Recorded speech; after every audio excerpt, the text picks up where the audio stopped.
جهري ذکر باره کې بعضې خلک اعتراض کوي چې دا نشته. یو عالم چیلنج سره وایي جهري ذکر نشته. زما وروڼو دا جهري ذکر چې څوک وایي نشته نو هم صحیح وایي، او چې څوک وایي شته هم صحیح وایي. هلکه دا څنګه؟ په دې روژه کې ما نه چا تپوس کړی و د روژې په دې ابتدا کې، وی دا سرسایه څومره ده؟ نو موږ چې حساب کتاب وکړو نو لس کم 300 روپۍ راتلې. نو ما ورته ووایي چې هلکه 300 روپۍ ورکوئ، خو ګورې دا نن سبا ریټ دی، که وروستو ریټ سیوا شو یا کم شو نو ګورې بیا به د هغه وخت مطابق خبره کوو. نو دلته ما له چا چټ راکړو د روژې په دې اخره کې، وی چې یو مولانا صاحب دی هغه وایي چې دا سرسایه چې کوم دی نو 260 روپۍ ده که څونه یې لیکلې وه، او تا وایي چې 300 ده. نو ما یې غم ښه وایي او زه هم ښه وایم، هم ټیک ویلي دي زه هم ټیک وایم. او دا ځکه چې ما چې کوم وخت کې ویلي نو دغه ته جوړېدی. اوس کیدای شي ارزان شوي، تپوس مې وکړی لکه دا غنمو اوړه ارزان شوي، تپوس مې کړ نو هغه وایي چې ارزان شوي دي. نو ما ورته ویې 250 هم نه کېږي، 240 روپۍ کېږي. 200.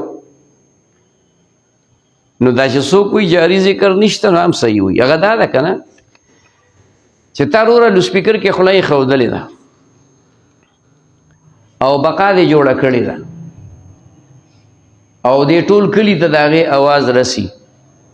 په دې کلي کې به مریضان وي، بوډاګان به پکې، په دې کلي کې به چې کوم دی خلک ناوزګاره وي، چې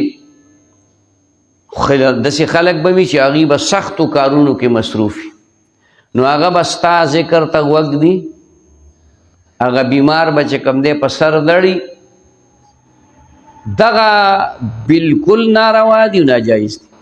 البته چې په دې مثلا مجلس کې ته ناست دی او دلته نه مونځ واله شته فی الحال، نه تلاوت واله شته، نه ذکر واله شته، او په دې ځای کې په محدود ځای کې چې هیچا ته تکلیف نه وي، څوک ودم نه دی، څوک ناجوړم پکې نشته، محدود انداز کې جهري ذکر کې نو دا بالکل شته. زمونږ اسلافو ټولو کړی دی.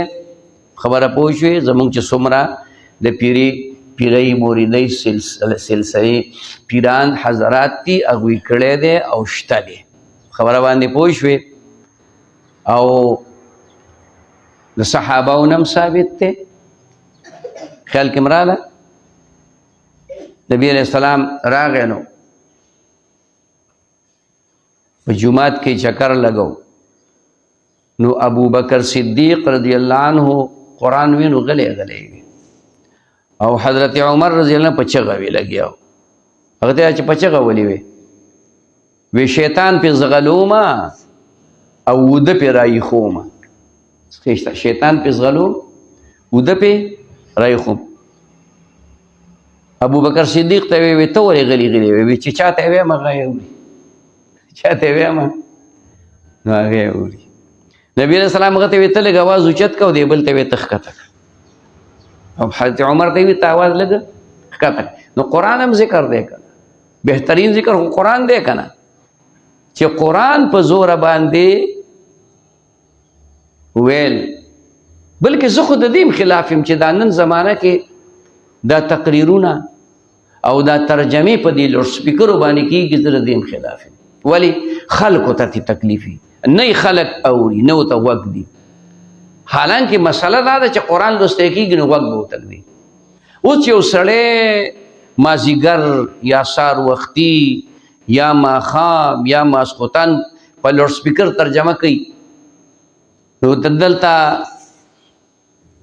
تا ته 10 کسه ناست دي، ته لوډ سپیکر ضرورت شته؟ چا دپاره کوي؟ زنانهو دپاره. زنانه غریبانان خو په دغه وخت کې ډوډۍ پخوي، انګولی پخوي، ترکاري پخوي، ماشوم ورته جاړي. او اوس خو الحمدلله د جنانو مدرسې دي چې خامخا په زنانو باندې علم کوي، نو ویلې کوي که نه مدرسو ته یې ولېږي، مدرسې ته چې ځي عادي کوي. نو په جهر ذکر چې چاته تکلیف نه وي، اوده ته، بیمار ته، مونځ کوونکي ته نو جایز دی او چې چاته ته تکلیف وي نو بیا ناجایز دی ښه